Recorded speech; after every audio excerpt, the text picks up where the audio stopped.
So this morning, I want to discuss, well, first of all, what I want to do is, this is not the question that I asked. I don't know why that's up here, but this is something that the misinterpretation of Mark 13 has deceived all Christianity. And it is concerning the phrase, this generation will not pass away. Okay? All right. So here's where the lines of thinking or the points of thinking are right here. The 70 AD temple view, people believe not Jesus, but Yehoshua meant the people alive during his exact time. In this view, all these things refers to the destruction of the temple in Jerusalem, which happened in the year 70 AD during the lifetime of that generation. That one is 100% correct.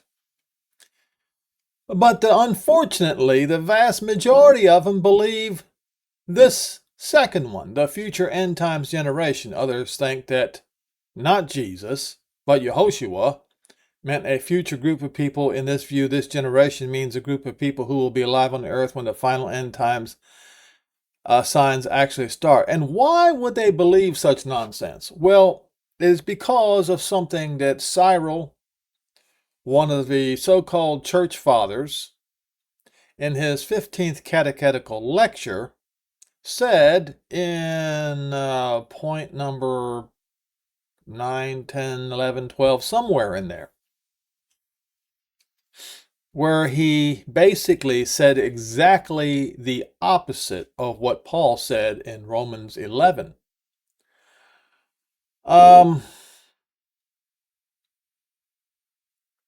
So how do we prove who is correct? This view or this view? Well, let us start reading. I'm going to show you. And it starts with a question. And that is the problem with you Christians. You do not pay attention to the interactions, the nuances that go on in these scriptures. Instead, what you do is you cherry pick. That's what you do. So, we'll start in verse 1, and it says, he went out of the temple, and one of the Talmudim, not disciples, and not Mathetes, it's Talmudim, said unto him, Instructor, see what manner of stones and what buildings are here. And not Jesus, but, as I have shown you thousands of times, the name is Yehoshua. Nobody authorized a changing of the name that Jehovah Elohim of Israel gave to Yehoshua. Nobody authorized that name to be changed.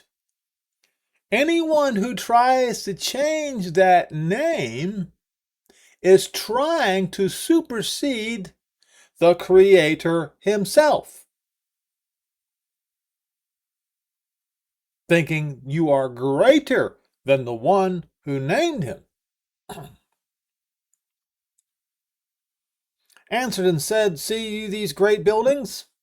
Not one shall be left, one stone upon another, that shall not be thrown down.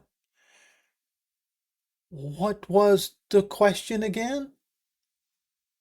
It was, Instructor, look at all these stones and the buildings that are here. Now you got to remember, these men were from northern Israel, and they were rural folks. And so, they don't go to the temple often. And when they did, they saw all of these stones and the great buildings that were there and marveled at them. And Yehoshua just said, look, these great buildings, they will not be left one stone on upon another that will not be thrown down. And of course, this statement is shocking. This is mind-blowing to them. This is shaking them in their sandals. And as they sat upon the Mount of Olives, opposite the temple, Cephas, Jacob, or Yaakov, and Yochanan. And I don't know what his name, this man's name is in Hebrew. I'll have to go check it out. Asked him privately, hey, what are you talking about? When is that going to happen? When is this going to happen? Doesn't say when shall all these things be, as you Christians like to imply. When is this going to happen? When is this going to happen?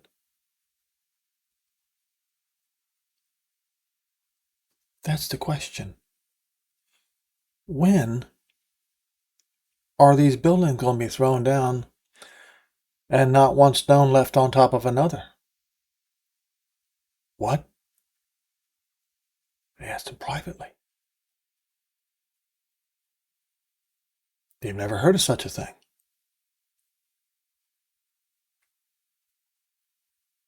And then they ask another question. And when shall the sign, is there a sign that's coming when this is going to happen?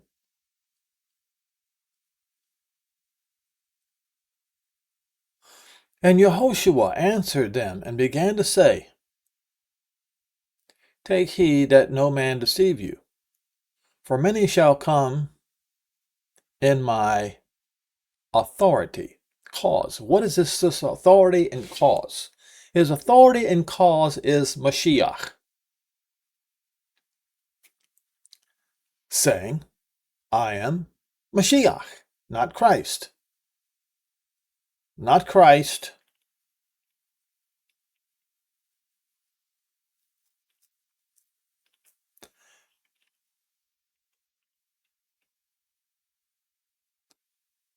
I don't even know what Kai means in Greek. But in Hebrew, it's Mashiach. Okay?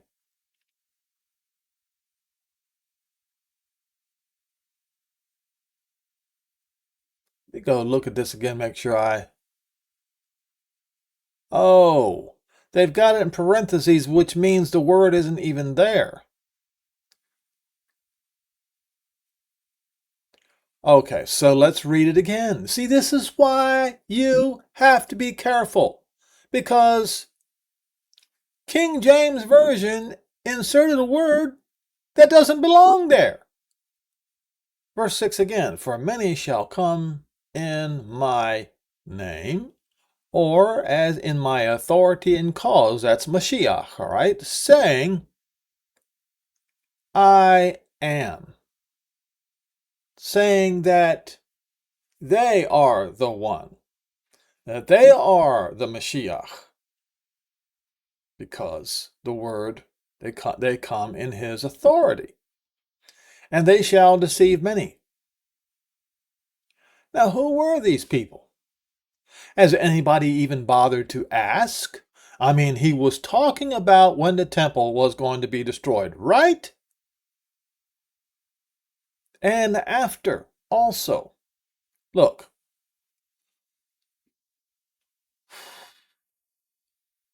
several rebel leaders during a major historical Jewish uprisings against foreign powers were proclaimed or believed by their followers to be long-awaited Jewish Mashiach. Simon Bar Kokhba, He led the revolt against the Roman Empire in 132 to 135 and was hailed as the Mashiach king by the prominent sage Rabbi Akiva. Established a short-lived independent Jewish state before the rebellion was crushed by, what was his name? The name just almost came to my mind and it left me. Hadrian. He was crushed by Hadrian. Then there was 4 BCE. 4 BCE. This would probably have been, this was the first one. I don't know why they've got them all mixed up here in dates, okay? So, Athronges was a former shepherd who led an armed insurrection in Judea following the death of Herod the Great, proclaimed himself King of Mashiach, fought against both Roman forces and Herod. Okay.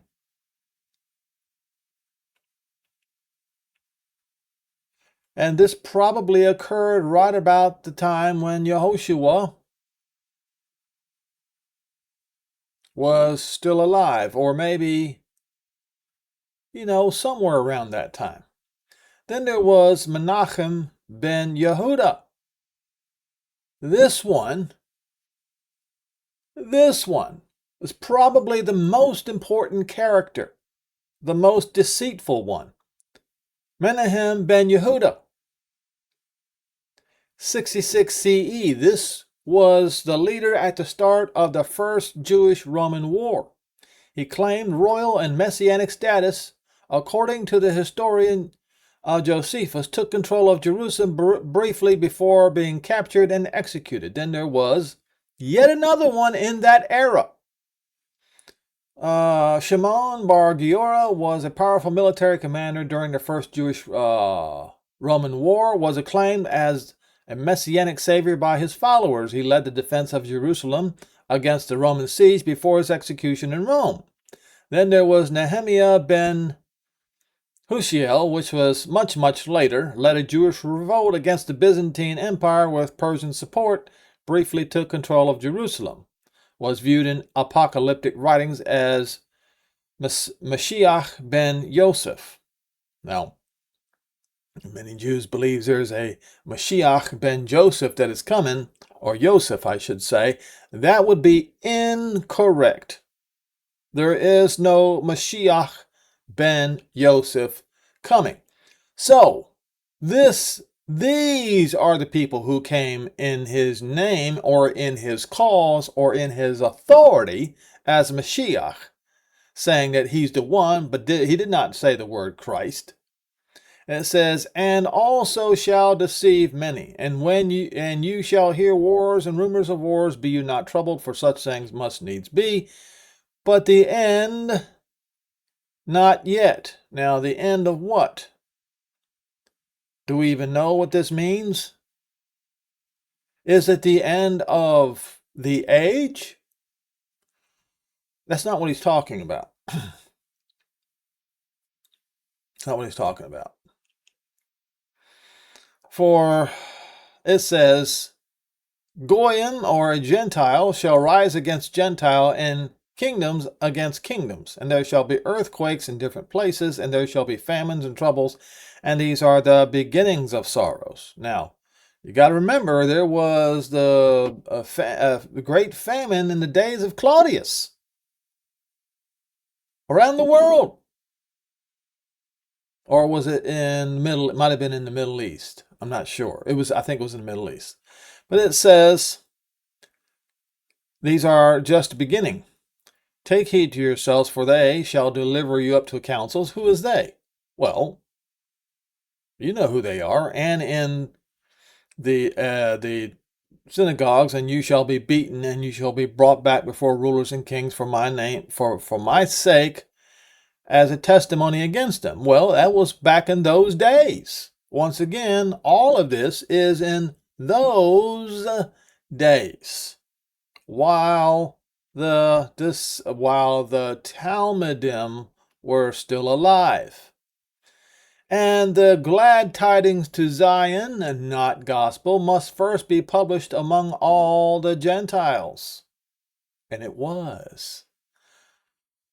When they lead you and deliver you up, take no heed beforehand what you speak, neither do you premeditate, but whatsoever shall be given to you in that hour that you speak, for it is not you that speaks, but the Ruach Kodesh. Now the brother shall betray his brother to death, and it happened back then.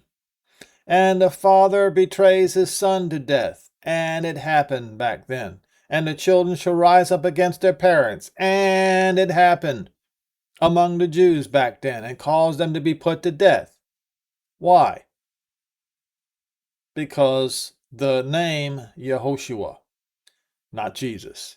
And you shall be hated of all men, not some men, both Jew and Gentile, for my name's sake. But he that endures among you, the Talmudim, endures to the end, the same shall be saved.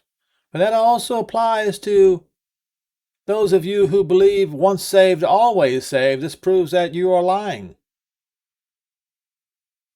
He that endures to the end shall be saved. So he continues about this particular event, about when one stone not being left upon another.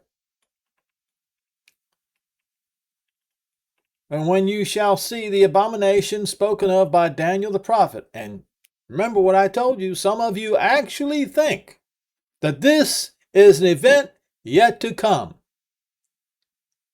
You who do, you are the most deceived of all the people on the earth today. Standing where it ought not.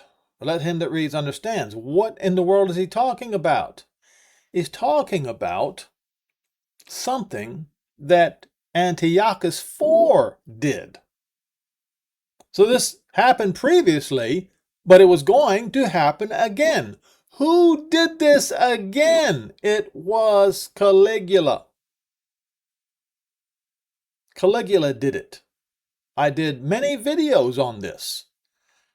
And them that are, when you see the abomination of desolation spoken of by Daniel the prophet, where it ought not be, let him that reads understands. So what does it mean by let him that reads understands? You have to go back to Antiochus IV and understand what he did is going to be what this man did. Caligula did. He had the graven image of himself as Deuspiter, aka Zeus, and had it erected in the temple, where the people, the Jewish people, dragged that thing out and threw it out, and it nearly started a war at that time. But when this event happens, he is saying, then let them that are in Judea flee to the mountains, and let them that are on the housetop not come down into the house. Now it was a few years later, just a few years later, when the siege of Jerusalem occurred, and by that time you couldn't flee to the mountains. So he's saying when you see this event occurs, don't even wait. And let them as on the housetop not go into the house, and neither let anyone take anything out of his house. And let them that is in the field not turn back again for to take up his garments. But woe unto them with child, for to them give suck in those days, and pray that your flight be not in the winter. What is he talking about? He's talking about the destruction of Jerusalem. But when did it occur? Well, history tells you that it occurred the year 70 on the Roman calendar. History itself tells you this. But why some people are so delusional that they would say that it is a time yet to come is beyond my comprehension. For in those days shall be affliction, such as not was from the beginning of creation, which Jehovah created unto this time, neither shall be. So it's not going to happen again. What occurred in 70 AD was so grievous, okay, that the magnitude of what happened to the Jews in Jerusalem was not going to happen again. So the whole idea that you Christians think that this actual event is actually going to happen again, you are completely out of your minds. Then it says, and except that Jehovah, not the Lord, curtails those days, no flesh should be saved, but for the elect's sake. Isaiah 46 in verse 4, I believe, or is it 45 in verse 4? Israel, mine elect, whom he has chosen, he will curtail those days. And if any man shall say unto you, here is Mashiach, in reference to the men I just pointed out, the Mashiach, properly, there is no transliteration of Mashiach, okay? Properly, the Mashiach.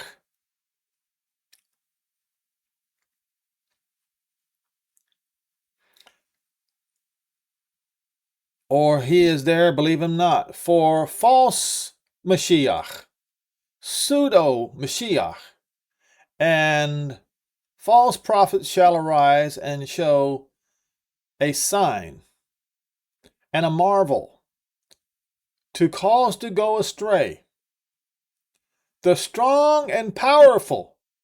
It says strong and powerful, even also does not say if it were possible. It says strong and powerful, even also the elect.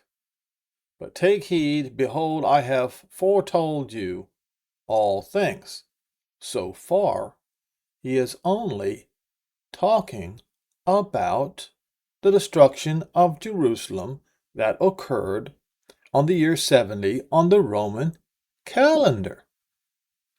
Now, he's going to talk about the return of the Son of Man. Now, we have a word that does not belong there. Those days. It should be in the day. The days. That word right there has deceived the vast majority of Christians, believe it or not. Because you think, when it says in those days, what you think is in these days. That's no. It specifically says in the days after that tribulation. So this was a tribulation upon Jerusalem.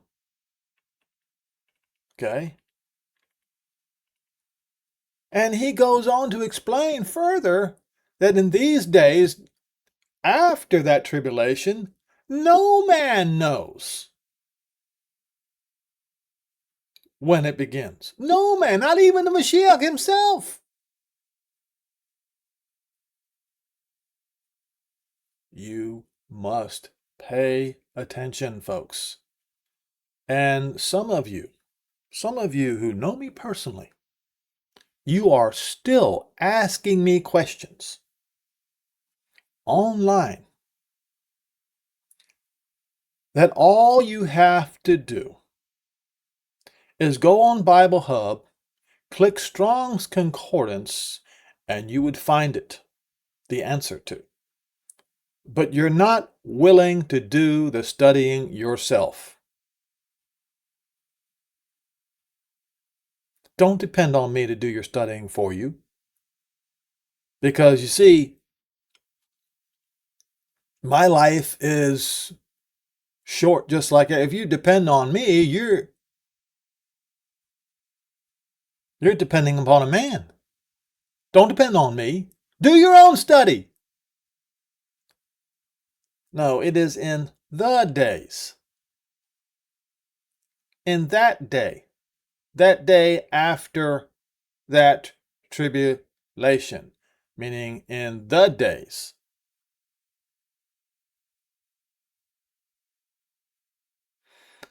Not preceding, but in the days after that tribulation, the sun shall be darkened and the moon shall not give her light. Last part of Yoel 2. Also written in Yoel 3. And the stars, the asters, meteors of heaven shall fall, and the powers that are in heaven shall be shaken. And then shall they see the Son of Man coming in the cloud. See that? With great power and glory. And then he shall send his messengers, which are the 2 witnesses, and they shall gather together his elect, that is all Israel.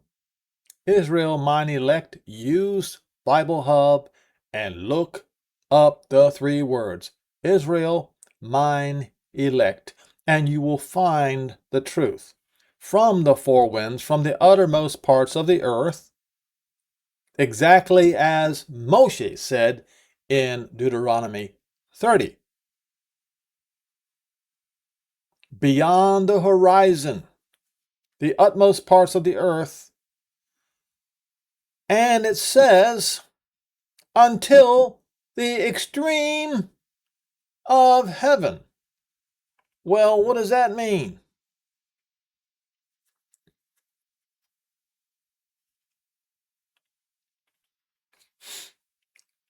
All right, so if you would read, unfortunately, Greek does not give you right definitions, but if you would read Isaiah 60, verse 8 and 9, you will see flying ships of Tarshish. That's what it says. Flying ships of, that's airliners. Okay?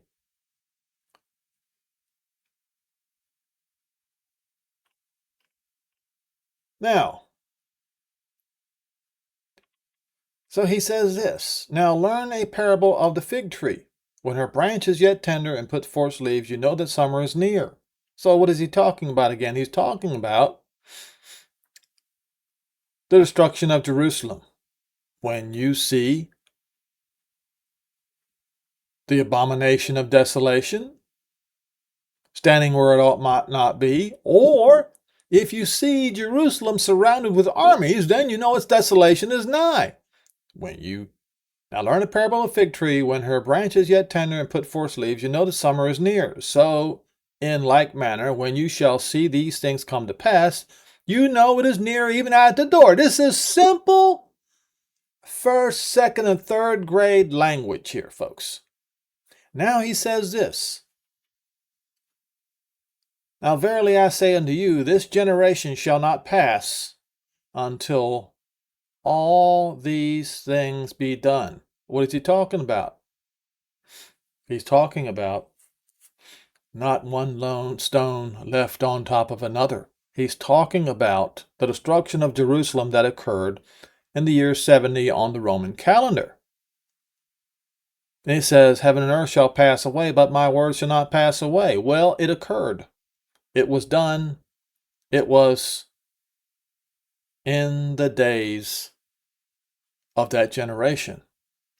Then he says this, but now the day and the hour that of this when the Son of Man comes, knows no man, not the messengers which are in the sky, or not the Son, but only Abba. Now, even the day and the hour of Israel's tribulation knew no man. What he's saying is, when you see the signs, then you know it's about to happen. Okay? Now, when he's talking here, this clearly is talking about of Yehoshua's return. How do I know this? But of the day and the hour knows no man, nor the messengers which are in heaven, neither the Son, but the Abba only. Take heed and watch and pray, that for you know not when the time is. For the Son of Man is as a man taking a far journey, who left his house, and gave authority to his servants, to every man his work, and commanded the porter to watch. Watch for what? This is watching for his return. Watch you therefore, for you know not when the master of the house is coming.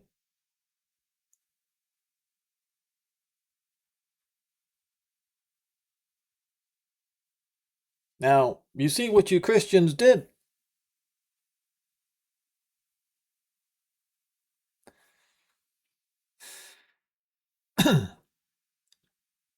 You twisted the whole chapter to make it sound like it's an event in the future.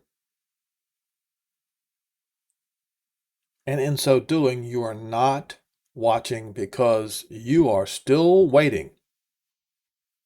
You are still waiting for the abomination of desolation to be set up in Jerusalem, when Yehoshua clearly said that event would never happen again. Now, clearly, people were killed in Jerusalem many times after that. But when you're talking about them setting up the abomination of desolation, destroying the temple, there was no rebuilding of the temple after that. That was never going to happen again. Yet, you people, you sit here and you claim that it's going to happen again. And you put your whole lock, stock, and barrel on that false notion. Why? So that you are not paying attention. And also, so that you can find some way to deceive others into believing that Yehoshua HaMashiach is somehow, as you say, your Antichrist.